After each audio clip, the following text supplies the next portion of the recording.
अस्सलाम वालेकुम क्लास। अच्छा वैसे आज का जो हमारा टॉपिक है वो है recent advancements in the computer technology. ठीक है जी, जैसे कि आप लोगों को पता है कि लास्ट टाइम हमने देखा था 1950s और 1960s की जो इम्प्रूवमेंट्स थी कंप्यूटर की टेक्नोलॉजी के अंदर। तो आज हम जो आजकल के दौर में यानी जो रीसेंट एडवांसमेंट्स जो आपको नज़र आई 1970s 1980s में, ठीक है, तो उसके बाद जहाँ से हमारा वो वाला कंप्यूटर जो है हम उस कंप्यूटर की तरफ आ रहे थे जो कंप्यूटर हम आजकल की जो है डेली रूटीन में यूज़ कर रहे हैं, जिसे हम पर्सनल कंप्यूटर भी कहते हैं। ठीक है जी, तो सबसे पहले आपके पास जो यहाँ पे बात हो रही है computer technology greatly improved during the 1970s, यानी आपके पास 70s के अंदर आपके पास सबसे ज़्यादा इम्प्रूवमेंट आई थी कंप्यूटर की टेक्नोलॉजी के अंदर। अब ये जितना भी आपके पास 70s की बात हो रही थी, 70s का मतलब ये कि 71, 72, 73 से लेकर ऑनवर्ड 80 तक, ठीक है जी। तो इस आपके पास ये जो 10 साल दौर था, इसके अंदर आपके पास सबसे ज़्यादा जो है वो इम्प्रूवमेंट्स आई थी आपके कंप्यूटर सिस्टम के अंदर। क्लियर हो गई बात?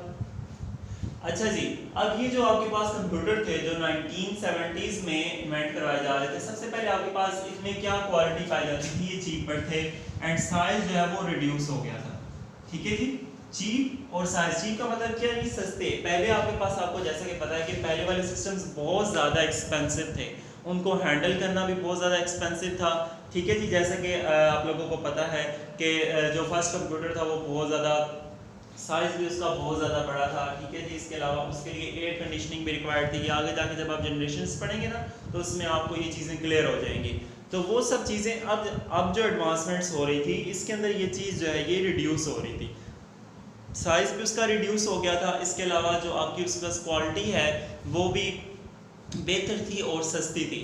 ठीक है जी, तो ये आपके पास मेन जो है वो उसके अंदर थी। तो सबसे पहले जो इसके अंदर टेक्नोलॉजी जो है वो इम्प्रूव करवाई गई थी वो थी VLSI technology, very large scale integration. ठीक है जी, ये जो यहाँ पे लिखा हुआ भी है बिकेम कॉमन इन 1980s, यानी 1980s के अंदर जो 80s के ईयर्स थे उसके अंदर आपके पास ये वाली टेक्नोलॉजी है वेरी लार्ज स्केल इंटीग्रेशन, ये आपके पास जो है वो इंट्रोड्यूस करवाई गई थी। इसमें क्या था? Thousands of transistors on single chip, एक ही सिंगल चिप के ऊपर थाउजेंड्स ऑफ ट्रांजिस्टर्स जो है वो क्या कर रहे थे? वर्किंग कर रहे थे।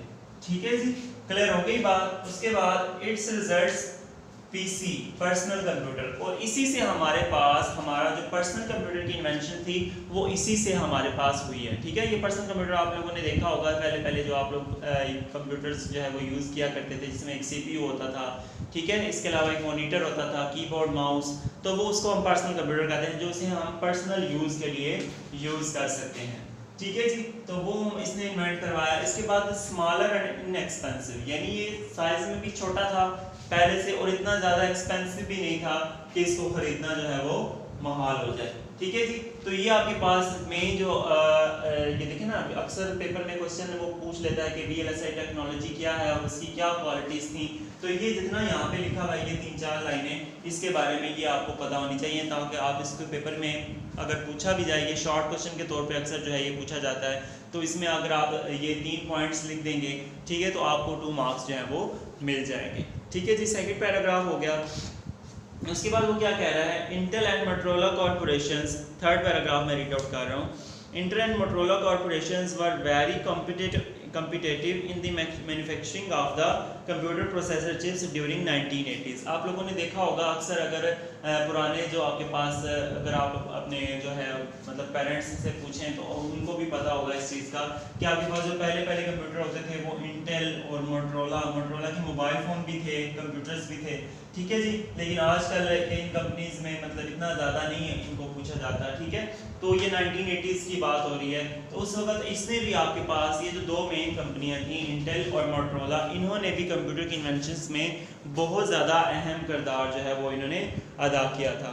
ये यहाँ पे लिखा हुआ है Japanese government announced a big plan to design and build a new generation of computer in the early 1980s। ठीक है जी। अब देखिए ना, जैसे जैसे वक्त बढ़ रहा था वैसे वैसे जो कंप्यूटर की जो टेक्नोलॉजी है वो और ज़्यादा इम्प्रूव हो रही थी। जैसा कि अभी भी आप लोग को पता है आजकल के दौर में डे बाय डे जो है वो क्या हो रहा है, मज़ीद जो है टेक्नोलॉजी बेहतर बनाई जा रही है। ठीक है जी, मोबाइल फ़ोन आ गए, मोबाइल फ़ोन का साइज़ पहले भी मोबाइल फ़ोन का साइज़ भी बहुत बड़ा होता था, लेकिन अब मोबाइल फ़ोन भी छोटे और स्मॉल साइज़ में, और आपके पास मतलब इतने ज़्यादा एक्सपेंसिव भी नहीं है कि कोई परचेज़ ना कर सके। ठीक है जी, तो ये इम्प्रूवमेंट्स आ रही हैं कंप्यूटर की टेक्नोलॉजी के अंदर। अच्छा जी, अब हम बात करेंगे अपनी 5th जनरेशन की, जो जनरेशन आजकल के दौर में जिस जनरेशन के ऊपर वर्किंग हो रही है। ठीक है, इसमें भी डे बाय डे इम्प्रूवमेंट्स आ रही हैं। बेसिकली जो आपके पास ये 5th जनरेशन है, ये आपके पास आर्टिफिशियल इंटेलिजेंस पे बेस कर रही है। ठीक है जी, आर्टिफिशियल इंटेलिजेंस, जैसे कि आपको ये रोबोट्स वगैरह नज़र आते हैं। ठीक है, यानी आपके पास अब ऐसी इन्वेंशंस पर काम किया जा रहा है कि आपके पास जो कंप्यूटर है उसको मज़ीद इम्प्रूव किया जा सके। मतलब आप देखें ना, आजकल के दौर में हम जिस कंप्यूटर को यूज़ कर रहे हैं उसमें बेसिकली ये आर्टिफिशियल इंटेलिजेंस वाली बात अभी इतनी ज़्यादा नहीं है।